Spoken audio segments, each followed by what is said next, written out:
આપણી પાસે શાસ્ત્ર સાહિત્યનો પ્રાચીન અને અર્વાચીન વારસો કેવો વિરલ છે. વિશ્વના સૌથી પ્રાચીનતમ ગ્રંથો 4 વેદો આપણી પાસે છે. શોપનહોવર કે હેનરી ડેવિડ થોરો જેવા હજારો વિદેશી વિદ્વાનો જેના આજીવન દીવાના અને ઉપાસક બની ગયા હતા, તેવા ઉપનિષદને ગીતા આપણી પાસે છે. મહાભારત, રામાયણ, ભાગવત જેવા શાસ્ત્રો કે તુકારામ, એકનાથ, મીરાબાઈ જેવા ભક્તોના જીવન ગ્રંથો તો અક્ષય પાત્ર જેવા છે.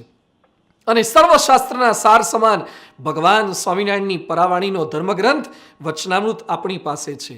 માન ઈર્ષા કેમ ટળે, મન એકાગ્ર કેમ રહે, ધ્યાન કોનું કરવું, ભક્તિમાં કયા કયા વિઘ્ન આવી શકે, સેવા કરવાથી સ્વભાવ ટળે કે નહીં, અધ્યાત્મ માર્ગનો એક એવો પ્રશ્ન નહીં હોય જેનું સમાધાન ભગવાન સ્વામિનારાયણે વચનામૃતમાં આપ્યું ન હોય.